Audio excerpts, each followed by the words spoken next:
Okay, so I got all the parts cleaned. You can see them scuffs. I can't feel them scuffs, but you can see them. So I think they're going to be okay. I cleaned the wiper or the dust seal, and then those are the inner seals. I got them clean. And then I took some 220 sandpaper to the outer edge there. And let's see if we can't get this thing back together now. Oh, and make sure you use the right brake fluid for whatever your vehicle is calling for. So what we're going to do is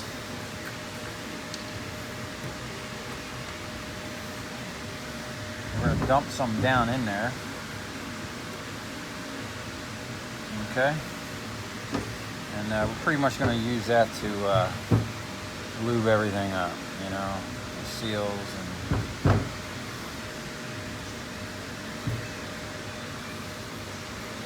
you want to get both sides of that seal well lubed. And go ahead and just stick that back in there.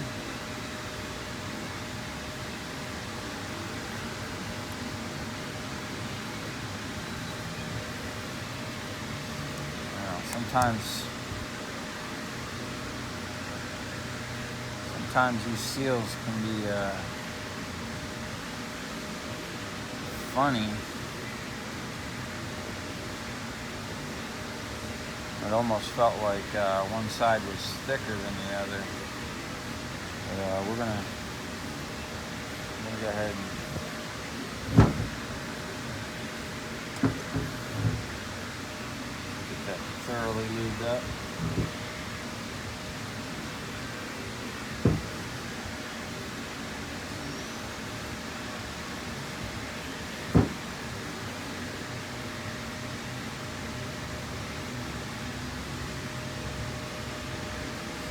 Sometimes when you take a seal out that's been in a spot for a long time, it swells up.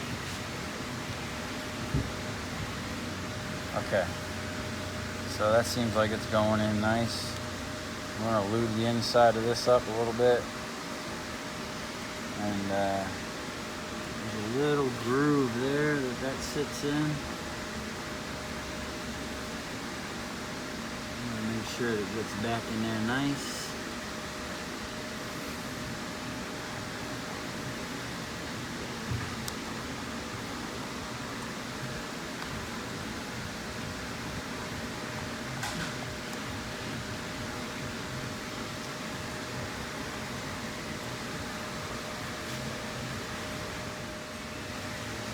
Okay, so that was kind of a little pain in the butt, but what we're going to do now is just put some brake fluid all over this.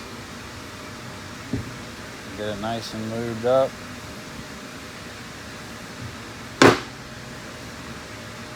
I'm still kind of shocked that these are plastic. I mean, it's plastic with a little tiny tin cap. I'm trying to fool you. Okay, so this is going to be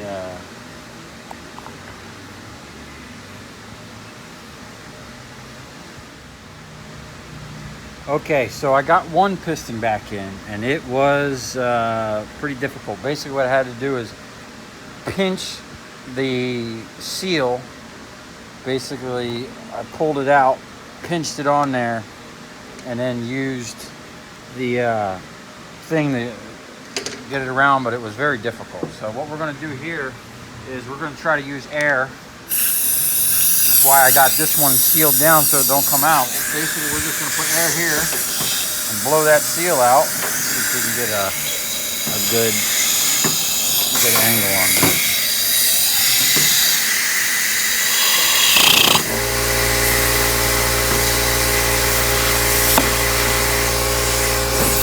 Okay.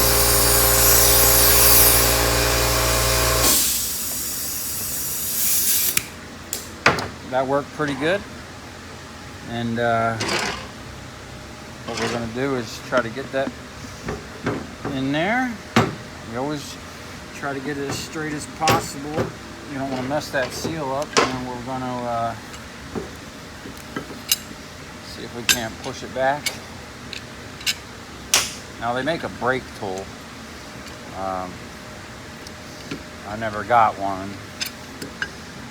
because I just always used a C-clamp. And we're just going to gently put pressure on that. We don't want to mess the seal up or push it in sideways.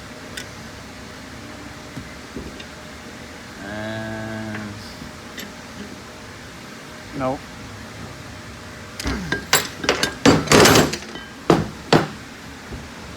Let's see. Okay, it was wedging sideways.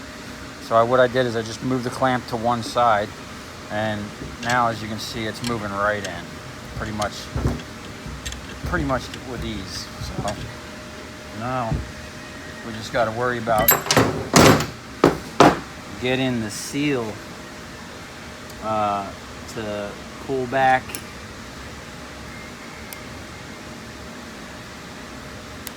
into the groove there.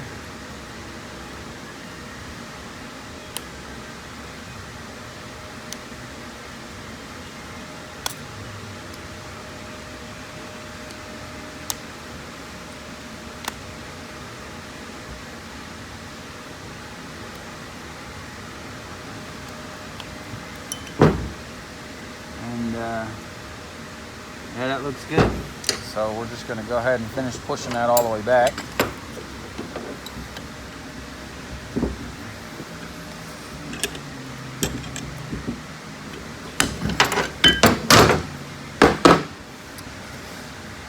And that is one refurbished brake caliper. So we're going to put it on, and hopefully we don't have to buy a new one. Okay, so we're all back together, and as you can see, this one here is moving pretty good. And I already, as you can see, I opened up that valve, and when make sure that you have plenty of fluid. I fill it almost right to the top, and then I open that valve, and it just runs out, bubbling out air. I still bleed it just to make sure, but that's a good start to get it get as much air out as possible. And then while I was there, I also put Zerk's fittings and greased the ball joints, and I also greased the tie rod ends and where it meets the steering rack. And there's also some other grease fittings back that way. I'll do those tomorrow when I do the rear end, or I'm sorry, the rear brakes. So I'm going to go ahead and bleed these and button this up and get this thing back on the ground. Okay, she's back on her own feet. I just wanted to say one more thing about lug nuts. I'm old school. I don't trust impacts, or I use my 20 volt drill, impact drill. When I do lugs, I always, first of all, you should do this with everything, hand thread them first, and then I snug them up, tighten them down. I don't hog down on them with a air gun or an impact. I just get them on there tight, you know, a couple little blips for the trigger, and then I always come back and hit them with a breaker bar. I like to feel how tight my shit is, and you never know. Maybe something happens with your gun, it doesn't tighten it up all the way, especially if it ain't your vehicle. Just, you know, my thing is I like to feel it. Anyway, God bless everybody, and I hope you learned something. I sure did. It was my first time ever rebuilding a caliper. So I'll see you next time. Tomorrow we're going to do the rear end of this, the rear brakes, and service the drive train, all the grease fittings and whatnot. So